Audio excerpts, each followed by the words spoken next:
A ver, cuando observamos una máquina, digamos que la relación de causa y efecto es completamente transparente, ¿no? O sea, se pulsa un botón, el engranaje gira, el motor de combustión arranca y ya está. Es un proceso físico totalmente medible y observable a simple vista.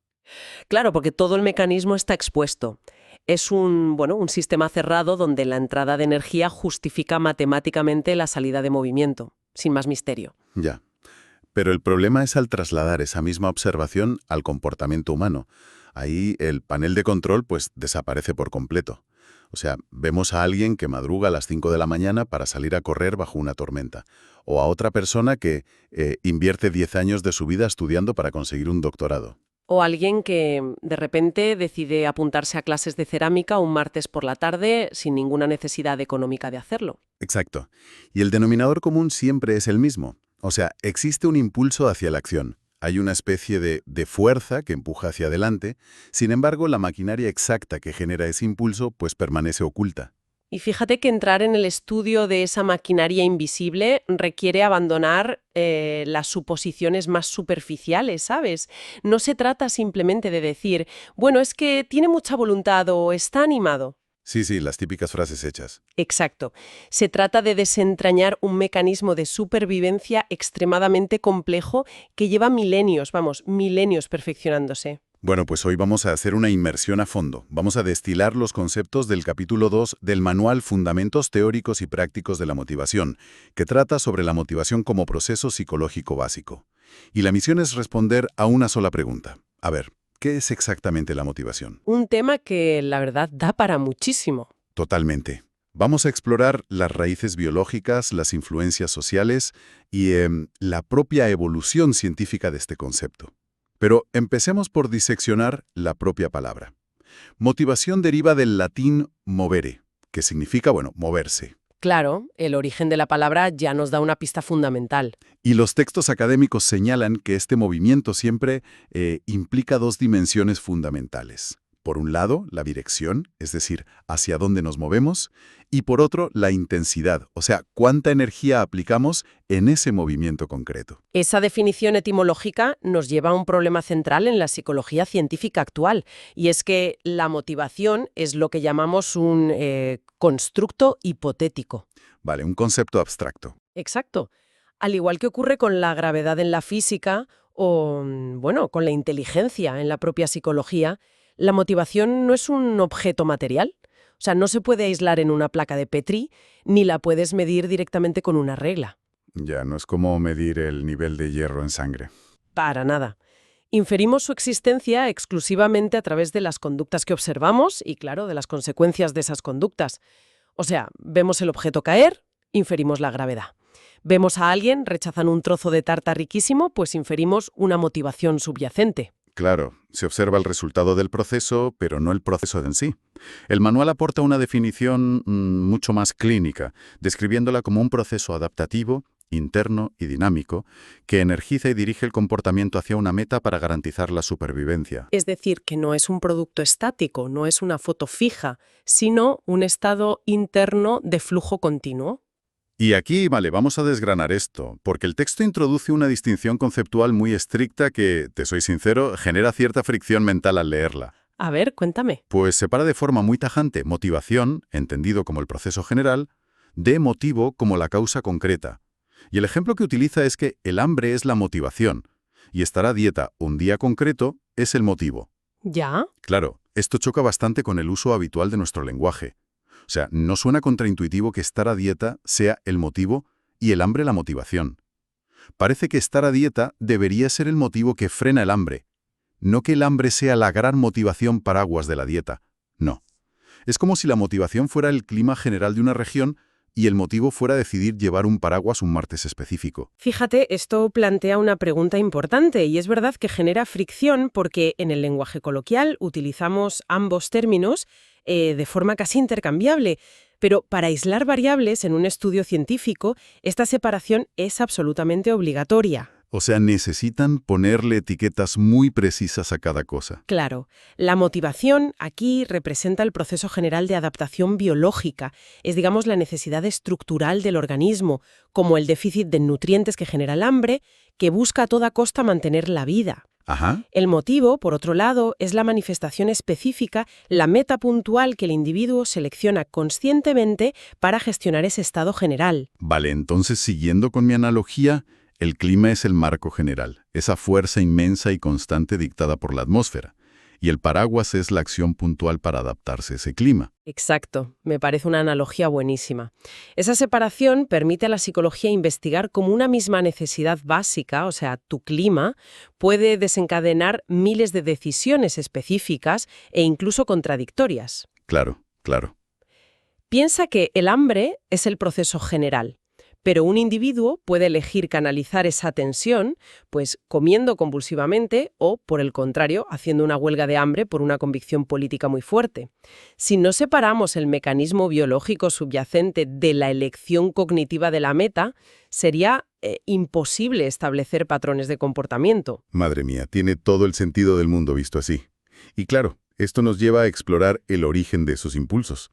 Ya que existan motivos específicos, pues la literatura los clasifica en grandes categorías según su origen. Así es. La primera gran división que hace el texto es entre motivos innatos y motivos adquiridos. Los innatos o biológicos, digamos que son el hardware básico de la supervivencia, son comunes a todas las especies animales, o sea, el hambre, la sed, el sueño, el sexo, la búsqueda de refugio o el instinto de escape ante el peligro. Totalmente. Son los que garantizan el mantenimiento de la homeostasis corporal, del equilibrio y la perpetuación de la especie. Básicamente, nacemos con esos circuitos ya preconfigurados de fábrica. Pero luego, claro, entran en juego los motivos adquiridos o sociales, que ya son fruto del aprendizaje y del desarrollo cultural a lo largo de la vida. Y estos son los que parecen ser exclusivos del ser humano, porque responden a necesidades psicológicas mucho más complejas. O sea, estamos hablando de la necesidad de logro, la ambición de poder o la necesidad de afiliación para pertenecer a un grupo, ¿verdad? Eso es. Y fíjate, sobre esta base de qué nos mueve, ya sea biológico o social, se superpone el cómo se alimenta ese motor, que es la famosa distinción entre motivación intrínseca y extrínseca. Aquí es donde se pone realmente interesante la cosa. Porque, a ver, el texto lo explica de una forma muy visual. Sí, esta es, a nivel práctico, la variable que más altera nuestra fisiología durante la realización de una tarea. La motivación extrínseca utiliza la acción como un mero medio para alcanzar un fin que es ajeno a la tarea en sí. O sea, la energía proviene totalmente del exterior. Por ejemplo, memorizar listas de vocabulario de un idioma no por el interés genuino en esa cultura, sino exclusivamente para conseguir un ascenso laboral. O el típico estudiante que completa un ejercicio insufrible solo para evitar un castigo del profesor. Exacto. En contraste con la motivación intrínseca, donde el fin en sí mismo es la propia ejecución de la tarea. El placer reside en la actividad, sin más. Como el investigador que pasa horas y horas en el laboratorio, olvidado del mundo, simplemente por la curiosidad de resolver un enigma. O alguien que pinta un cuadro en su casa que sabe que nunca le va a enseñar a nadie. Es el placer por el placer de hacerlo. Y el texto menciona un escenario superilustrativo. A ver qué te parece. Habla de una escuela de teatro. Imaginemos una sala donde 20 personas están realizando exactamente los mismos ejercicios físicos de expresión corporal. O sea, la acción biomecánica es idéntica en todos ellos. Ajá. ¿Visualizado? Y un tercero podría estar en esa misma sala utilizándolo simplemente como una terapia que le han recomendado para superar la timidez social. Es un ejemplo brillante. Porque, aunque la acción biomecánica sea idéntica, el procesamiento neurológico en los cerebros de esas tres personas es, te lo aseguro, radicalmente distinto. O sea que el cerebro se ilumina de forma diferente según el motivo, aunque el cuerpo haga lo mismo. Totalmente. Actuar bajo una motivación intrínseca fomenta lo que en psicología se conoce como estado de flujo. Al no haber una meta externa que te genere ansiedad por el resultado final, toda tu carga cognitiva se centra de lleno en el presente. O sea, estás en la zona. Exacto. Y a nivel fisiológico, esto facilita la liberación de neurotransmisores como la serotonina y la dopamina, lo que no solo mejora la asimilación de la información y tu creatividad, sino que reduce significativamente los niveles de cortisol, que ya sabemos que es la hormona del estrés. Mientras que la persona que busca la validación externa, el aspirante a estrella de Hollywood, digamos, se somete a un escrutinio constante. Su recompensa depende de un factor incontrolable que es la aprobación de un director de casting o del público en el futuro. Y claro, esa dependencia exterior genera una tensión fisiológica muchísimo mayor en el cuerpo. La motivación extrínseca eleva la presión de forma drástica porque el fracaso en la tarea implica perder esa recompensa que consideran vital. Ya, pero supongo que la motivación extrínseca también cumple una función indispensable, ¿no? Porque en las sociedades modernas, existen multitud de tareas que carecen de interés inherente, pero que hay que hacer sí o sí para sobrevivir. Totalmente. Desde pagar impuestos hasta fregar los platos o realizar trabajos monótonos en una cadena de montaje. Ahí, los incentivos externos actúan como el mecanismo de arranque cuando nuestro motor interno simplemente no tiene ninguna razón natural para activarse. Es como utilizar las pinzas de la batería para encender un coche en invierno. El chispazo inicial tiene que venir de otra batería externa, porque la tuya está descargada. Qué buen ejemplo. Funciona muy bien para poner la maquinaria en marcha de urgencia, pero claro, para un viaje largo, el alternador del propio vehículo, o sea, tu motivación intrínseca, tiene que tomar el relevo si no quieres quedarte tirado. Así es. No puedes vivir enchufado a las pinzas toda la vida. Y entender cómo pasamos de estos impulsos puramente biológicos y básicos a buscar una validación social tan compleja, nos obliga a mirar un poco hacia atrás en el texto. Porque ¿cómo ha evolucionado la comprensión científica de toda esta maquinaria oculta a lo largo de los siglos? Pues mira, el estudio de la motivación no nació en los laboratorios de psicología del siglo XX, como mucha gente piensa, sino en los debates filosóficos de la antigua Grecia y luego fue evolucionando a través de la fisiología moderna. Claro, la filosofía clásica introdujo el concepto del hedonismo, que es esta idea fundamental de que la principal fuerza direccional de nuestro comportamiento es siempre buscar el placer y evitar el dolor a toda costa. Exacto, es la base de casi todo. Y el texto cita a Sócrates, que por ejemplo empleaba el diálogo, la dialéctica, no solo para enseñar información, sino para motivar a la acción. A través de hacer preguntas y preguntas continuas, creaba una incomodidad intelectual, un déficit cognitivo en el alumno, que impulsaba a sus discípulos a buscar respuestas por sí mismos, solo para aliviar esa tensión mental que les había provocado. Era un maestro, vamos. Era un modelo primitivo, pero súper certero de cómo crear un desequilibrio interno para forzar la acción en otra persona. Pero el salto cuantitativo hacia la ciencia empírica llegó mucho después, a través de la fisiología pura y dura. Sí, el manual habla de investigadores como Claude Bernard, con su concepto de medio interno, y posteriormente Walter B. Cannon. Ellos dos cambiaron el paradigma por completo al acuñar un término que es absolutamente fundamental en biología. Hablamos de la homeostasis. Si conectamos esto con el panorama general, la homeostasis es la tendencia natural de cualquier organismo a mantener un equilibrio interno constante y estable frente a todas las variaciones del entorno que le rodea. Porque, el cuerpo humano opera con márgenes de tolerancia súper estrechos. Si te baja el nivel de glucosa en sangre un poco más de la cuenta, ¡pum!, se rompe el equilibrio homeostático. Y esa rotura no es solo un dato biológico frío en un papel, se traduce en una señal de alarma potente, una tensión física que el individuo experimenta psicológicamente como hambre. Y esa tensión es precisamente el impulso que dirige nuestra conducta hacia la búsqueda de alimento. Y una vez que te comes el bocadillo y se ingieren los nutrientes, el nivel de glucosa sube, el termostato biológico de tu cerebro detecta que se ha restaurado el equilibrio por fin, y la motivación para seguir comiendo se desactiva. O sea, es un mecanismo de retroalimentación de la que va absolutamente perfecto.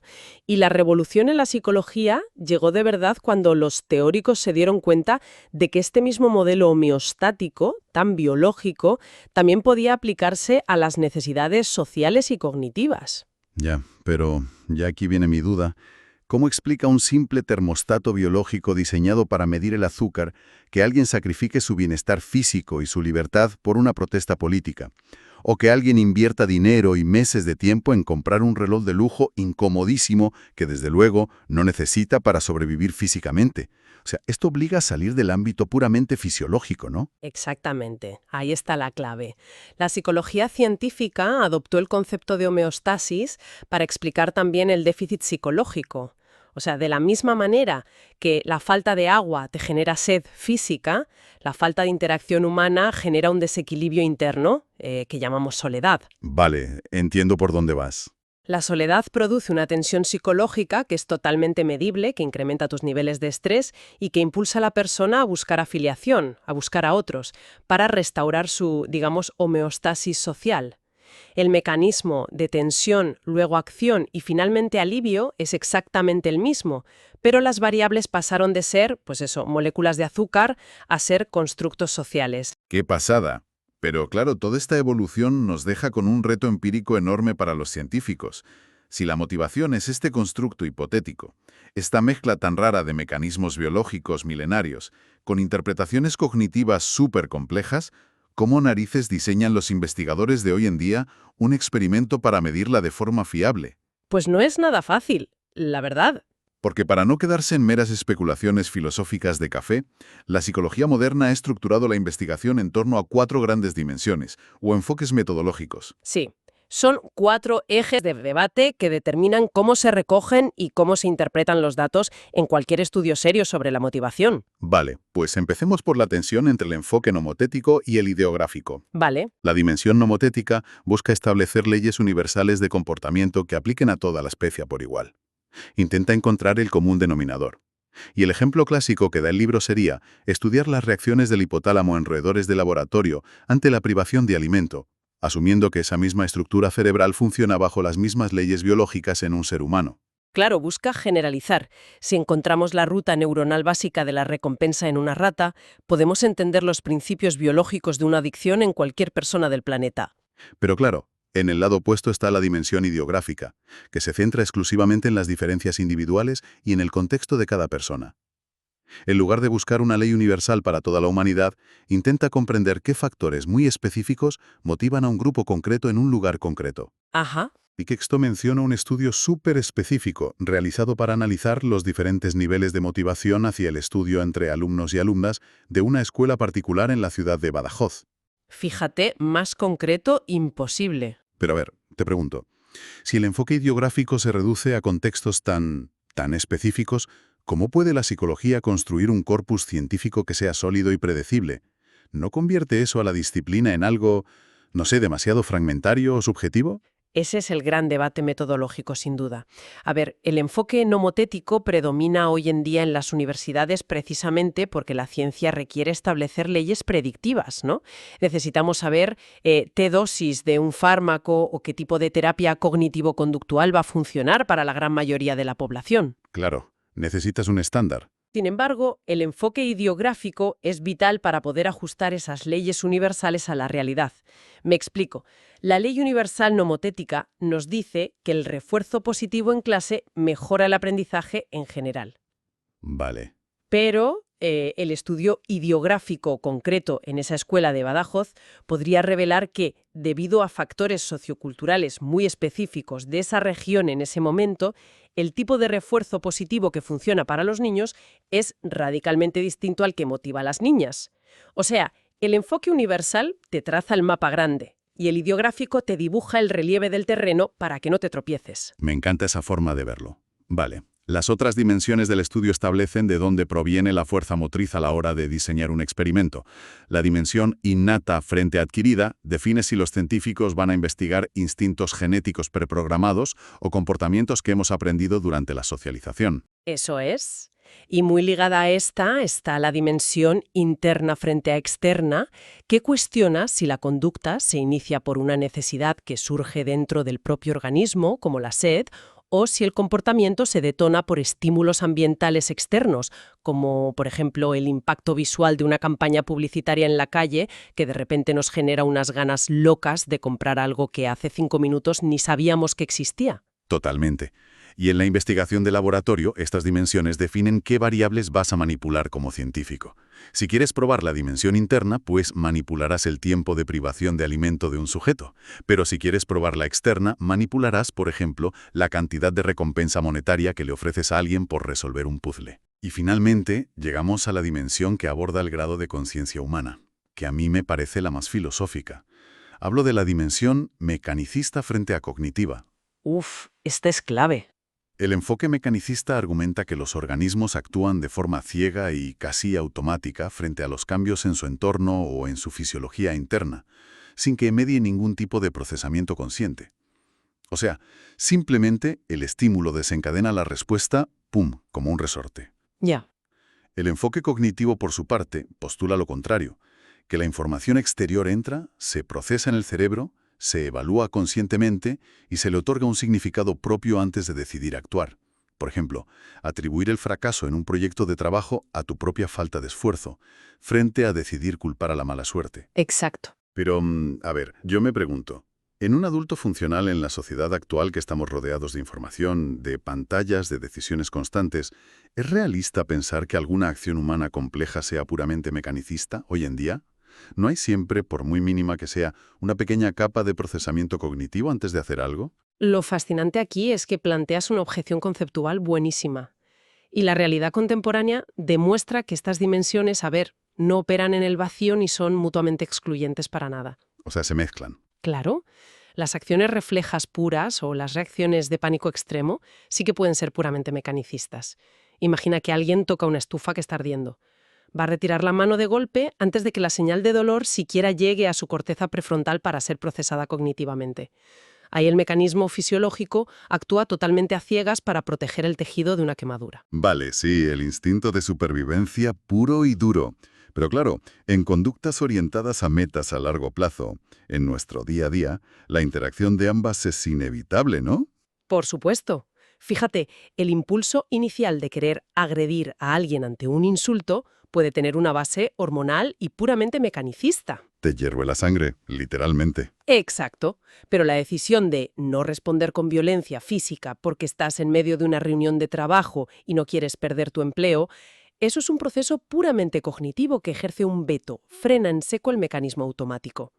Al final, la motivación humana es un diálogo constante entre ese desequilibrio biológico más animal y ciego y nuestra planificación cognitiva tan sofisticada. Y claro, para capturar toda esta enorme complejidad, el manual detalla que el estudio de la motivación se aborda desde 4 niveles de análisis distintos. Para empezar, el nivel fisiológico, que estudia qué neuronas disparan y qué hormonas concretas se liberan en la sangre. Ajá. Luego, el nivel individual, que observa las alteraciones en la conducta de una persona aislada en una sala. El nivel social, que ya analiza cómo la presencia de otros individuos altera esa motivación personal, como ocurre con la típica presión de grupo en la adolescencia. Sí, ese es potentísimo. Y, finalmente, el nivel filosófico, que da un paso atrás y cuestiona los principios éticos y la propia naturaleza del libre albedrío en todas nuestras elecciones. Es que es una estructura de capas perfectamente diseñada. No se puede entender el comportamiento humano observando únicamente los neurotransmisores en un microscopio, ni tampoco puedes analizarlo exclusivamente a través de teorías sociológicas generales. O sea, la interacción simultánea de todos esos niveles es lo que forma la imagen completa de quiénes somos. Entonces, ¿qué significa todo esto?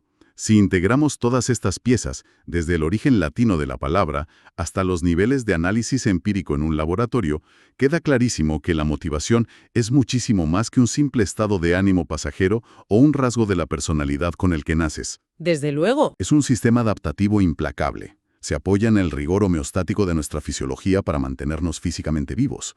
Hereda toda la profundidad de la filosofía clásica sobre por qué buscamos el placer o huimos del dolor, y utiliza la maquinaria cognitiva avanzadísima de la psicología para permitirnos navegar por entornos sociales hipercomplejos. Es, digamos, el puente literal entre las exigencias físicas de nuestro organismo animal y las aspiraciones más abstractas de la mente humana. Y comprender cómo opera este sistema en red, pues no es un conocimiento reservado únicamente para los académicos que diseñan experimentos clínicos. Creo que tiene una aplicación directa y muy profunda en la forma en que cualquiera de nosotros gestiona su energía diaria, ¿no? Completamente. Fíjate que identificar la fuente real de nuestros propios motivos, saber de dónde vienen, es una herramienta analítica súper potente para el día a día. Saber distinguir, por ejemplo, si alguien está persiguiendo un objetivo laboral impulsado por una motivación verdaderamente intrínseca, que es la que genera ese estado de flujo maravilloso del que hablábamos, o si, por el contrario, el desgaste crónico y el estrés que siente proviene de intentar sostener a toda costa una meta puramente extrínseca alimentada solo por la presión social o las expectativas de la familia. Exacto, porque reconocer de forma honesta si un impulso responde a un déficit biológico real o simplemente a una expectativa que hemos adquirido de nuestro entorno, pues permite a la persona recalibrar su esfuerzo. Permite reducir esa fricción psicológica tan dañina y evitar caer en el agotamiento extremo. Es, en cierto modo, aprender por fin a leer los indicadores de ese panel de control mental que al principio del episodio decíamos que parecía totalmente invisible. Y todo esto, fíjate, invita a una reflexión final que surge de la propia línea evolutiva que hemos estado trazando hoy. Porque sabemos empíricamente, y lo hemos visto, que los motivos sociales adquiridos, o sea, la necesidad constante de logro, la acumulación infinita de riqueza material o esa búsqueda incansable de estatus social, son constructos que la especie humana desarrolló edificándolos sobre los antiguos cimientos de la supervivencia biológica pura. Sí, se construyeron directamente sobre el hardware original de la territorialidad de los animales y la búsqueda desesperada de recursos escasos. Exacto. Entonces, al observar el ritmo frenético de las sociedades modernas, estas sociedades de la abundancia, donde para un porcentaje enorme de la población, afortunadamente, la supervivencia biológica básica y el sustento calórico diario están prácticamente asegurados, Surge un cuestionamiento profundísimo. Porque claro, al luchar hasta la extenuación por un ascenso corporativo implacable, o al competir salvajemente por comprar bienes de lujo, o al buscar dominar un sector profesional entero, cabe preguntarse, ¿se está ejerciendo de verdad una voluntad libre hacia metas cognitivas y sociales superiores? ¡Uf! ¡Qué gran pregunta! ¿O simplemente se trata del mismo instinto arcaico y ciego de territorialidad animal y supervivencia biológica, operando de forma totalmente automática en nuestro cerebro, pero disfrazado bajo el barniz brillante de los trajes de diseño y las convenciones sociales modernas? Yo creo que comprender verdaderamente qué es la motivación exige tener la valentía de cuestionar la pureza y el origen de cada meta que decidimos perseguir al levantarnos por la mañana.